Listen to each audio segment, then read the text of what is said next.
Good afternoon. My name is Andy Hallman. The Winfield Mount Union boys basketball team fell to top-ranked North Lynn in the state semifinals Wednesday, ending a terrific 21-3 season for the Wolves. We'll hear more about the game later, but first, today's top stories.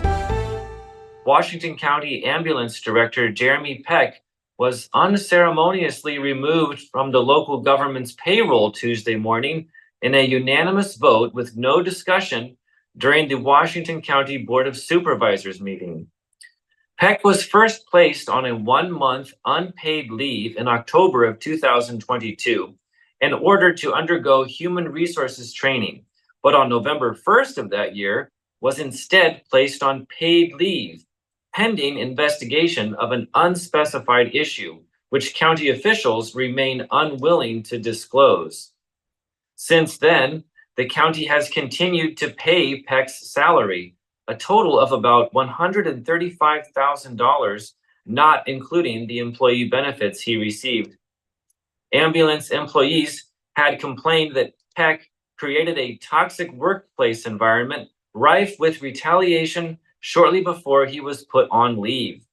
Additionally, 3 anonymous ambulance department staff told the union the agency is currently under investigation by state and federal officials for its documentation practices during Peck's tenure.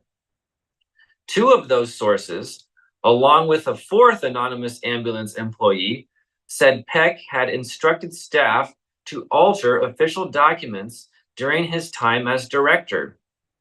Peck declined to comment on those claims, but in a text message said, "If you can tell me for a fact who the anonymous sources are, I will comment."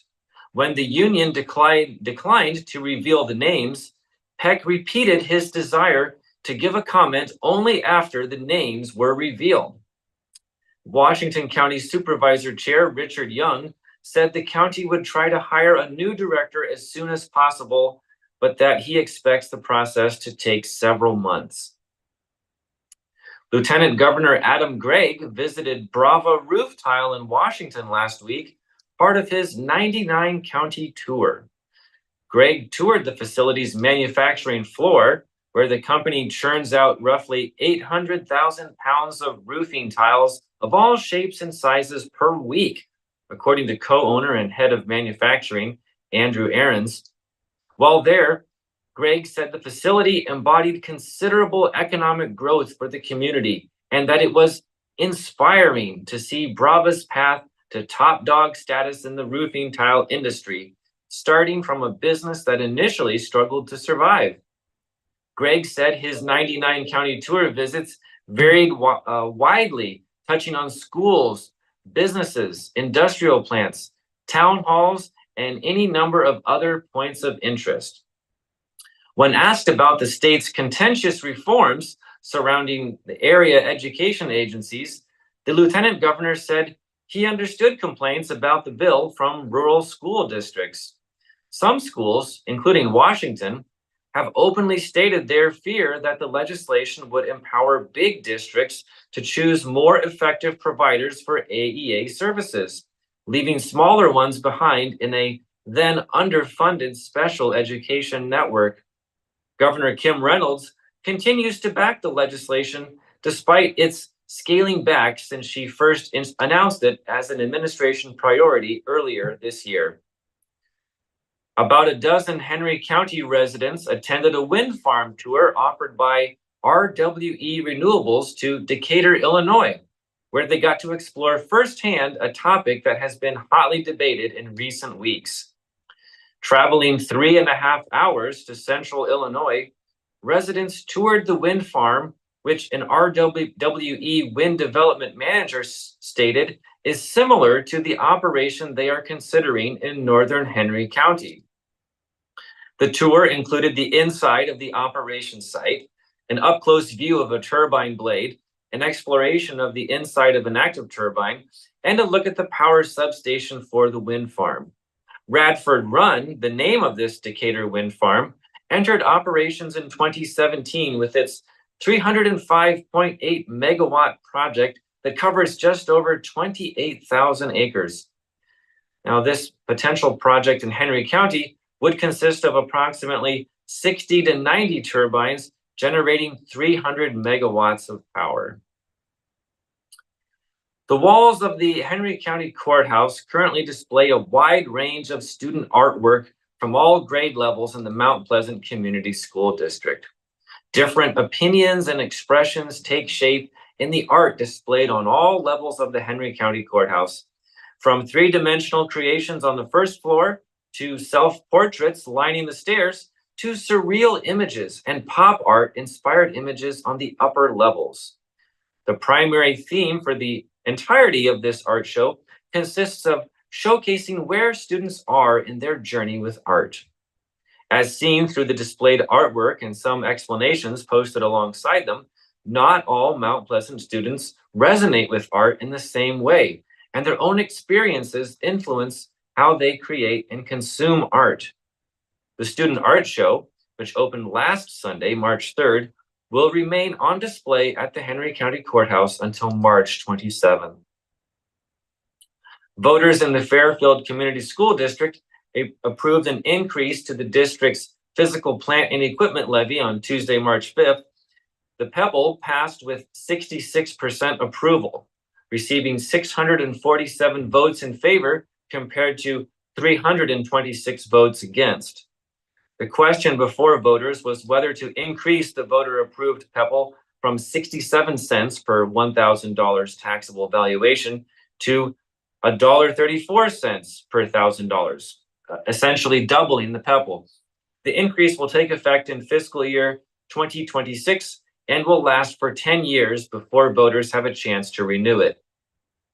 Fairfield Community School District Interim Superintendent Stephanie Mishler said she was elated with the support from the community. She said she had been speaking to civic groups and employers about the PEPL in the weeks leading up to the vote. The current 67-cent levy generates about $612,000 annually for the district, and that money can only be used on certain capital projects, so it does not cover personnel or curriculum expenses. In recent years, PEPL funds have gone toward roof repairs and replacements, purchasing new school buses, improving school security, and maintaining HVAC systems, among other projects. Mishler said the district has had to dip into its general fund to cover expenses that could be paid out of the PEPL fund, things like desks, chairs, computers, and so on. Now that voters have approved an increase to the PEPL, that will alleviate some of the stress on the general fund. Last Saturday was a picture-perfect day for the Kenny Norton Southeast Iowa Farm Show, as residents got to see farm implements up close and personal outside the Fairfield Arts and Convention Center. Inside the Arts Center, attendees perused the 40 booths representing local businesses and organizations involved in agriculture. The Jefferson County cattlemen served lunch, and the fun continued into the evening with a sellout crowd at Aaron Tippin's country music concert in the Arts Center's theater. Fairfield Arts and Convention Center Executive Director Lindsay Bauer said it was a great day and a great farm show. This year's show attracted about 800 visitors and 11 new vendors. This was the 9th Kenny Norton Southeast Iowa Farm Show the Arts Center has hosted. It would have been the 10th, but the Arts Center had to cancel the show in 2021 because of the pandemic. Those are today's top stories. We'll take a short break, and when we come back, we'll hear about Winfield Mount Union's semifinal game against North Lynn. Federation Bank is a locally owned bank providing award-winning customer service. We believe that we are more than just a federation of banks, but a federation of communities, serving Brighton, Richland, Wellman, and Washington, Iowa. Federation Bank's highly skilled staff is here to make sure you are able to accomplish your personal and professional goals, whatever they may be. Federation Bank, your family bank. Welcome back to Newsbreak, everyone. I am your sports editor, Andy Krutzinger, and we're going to talk a little sports for Thursday, March 7th, 2024, and we are one day removed from the Class 1A boys basketball semifinals at Wells Fargo Arena. Winfield Mount Union was making their triumphant return since the mid-90s. Won a game on Monday to get here to the semifinals. They were taking on number one North Lynn, a team that was looking for their 7th straight trip to the Class 1A state championship. Hot start for Winfield Mount Union, did not quite last. Despite a good start, Winfield Mount Union downed in this one 67-51 by the Lynx, who will indeed be making a 7th straight trip to the Class 1A championship. WMU led 6-0 early, 8-3 with only a couple minutes left in the first quarter and 9-7 after the first quarter. Second quarter, Wolves got into a little bit of foul trouble, and North Lynn took full advantage, going up 28-23 at halftime. Three-pointer at the buzzer, and that one was a big momentum shift for the Lynx. Winfield Mount Union made some runs, cut it down to a couple possessions, but North Lynn had too many shot makers last night. North Lynn's big duo of Mason Beckchin and Ty Floghop scored 50 points combined, a huge percent for North Lynn, but WMU got another great performance out of point guard Jake Edwards, who started this thing with a breakaway dunk. He ends up with 17 points and 7 rebounds. Cam Buffington, 12 points and 7 rebounds. He battled through some foul trouble in this one. Abram Edwards went for 9 and 7. Carter Lloyd, 9 points. Gabriel Hemsworth with 3 points, and Cole Milks with 1 point. This is a close game in the fourth quarter. Got out of hand right in the last couple minutes as WMU was trying to make their run. So Winfield Mount Union ends this season 21-3. The best season for Winfield Mount Union hoops since the turn of the new millennium.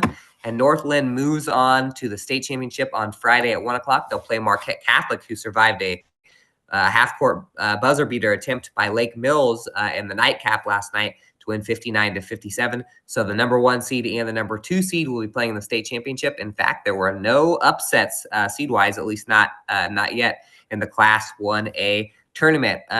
Also in high school basketball, the Class 2A semifinals are today, Thursday. 3A and 4A will follow, and then all the state championships will be tomorrow, Friday. During the 3A state championship, by the way, a couple of local coaches, Bryce Mines of Washington, a former Washington coach, took them to state, took 3 schools to state in his career, and current Hillcrest Academy boys coach Dwight Gingrich will both be inducted into the Iowa High School Athletic Association Hall of Fame. That is in that's halftime of the 3A game when that's going to take place at Wells Fargo.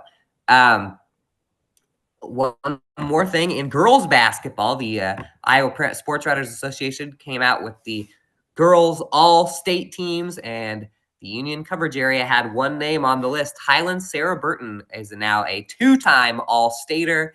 Burton, in her senior year for the Huskies, went top 20 in points in Class 1A, 16.2 points per game. She was 3rd in rebounds in Class 1A with 14.2 rebounds, including 11.5 defensive rebounds, which had her 2nd in Class 1A. She also led Highland with 2.8 assists, 3.8 steals, and 2.5 blocked shots per game, 7th in Class 1A in blocks. So big for Sarah Burton, who will be now transitioning into track season, where she'll try to defend her long jump title, as will Cam Buffington from that Winfield boys basketball team. And by the way, track season has started up in indoor track in Cedar Falls this week. Mount Pleasant, Washington, Columbus, and Winfield Mount Union sent some athletes to the first indoor meet of the year. Best result from anyone was Avon Trong of Mount Pleasant, who took 10th in the long jump. This is a stacked track meet with some of the best teams from 1A, 2A, 3A, and 4A. Mount Pleasant also had a top 20 field performance in the shot put with Harmon Insminger. Him and Russell Coyle got top 20. Columbus's Caden Amagon, who had a great last couple of seasons, went top 30 on a couple of sprints, the 200-meter dash and the 400 there for Amagon. On the girls' side, we had Ella Insminger finish 13th in the shot put for Mount Pleasant. And Washington's Jaden Moore had the best finish for the Demons, 13th in the 200-meter dash. Iris Dahl also had a couple of big finishes for the Demon girls, picking up a 25th place finish in the 800 and a 27th place finish in the 400. Also more 24th in the long jump. So into track season a little bit. We'll have more of that coming up as indoor season is officially underway, and some of those basketball players and wrestlers will be transitioning back into their spring sports attire, and we'll have more on that as the weeks go on. But that's it for this edition of the Sports Report here on Newsbreak. When we come back, we'll have obituary. In the heart of rural Iowa, where community matters most, the connections we make are made to last. Meet KCTC, your hometown internet, phone, and TV provider. At KCTC, we're not just about technology, we're about people. Our dedicated team are your neighbors, committed to bringing you top-tier services right where you live. We believe in giving back to the community that raised us. Experience the power of a real connection with KCTC. Join us in building a stronger, more connected Southeast Iowa. Hello and welcome back to Newsbreak. It is now time for your obituaries. Bruce W. Andre of Fairfield passed away on February 29th at the age of 82. A celebration of life will be held on April 27th from 1 to 3 p.m. at the Fairfield Golf and Country Club. Kenneth Merrill of Fairfield passed away on March 1st at the age of 77. That is your news for Southeast Iowa. I've been your host, Alex Snyder. This has been your News Break, and I will see you next time.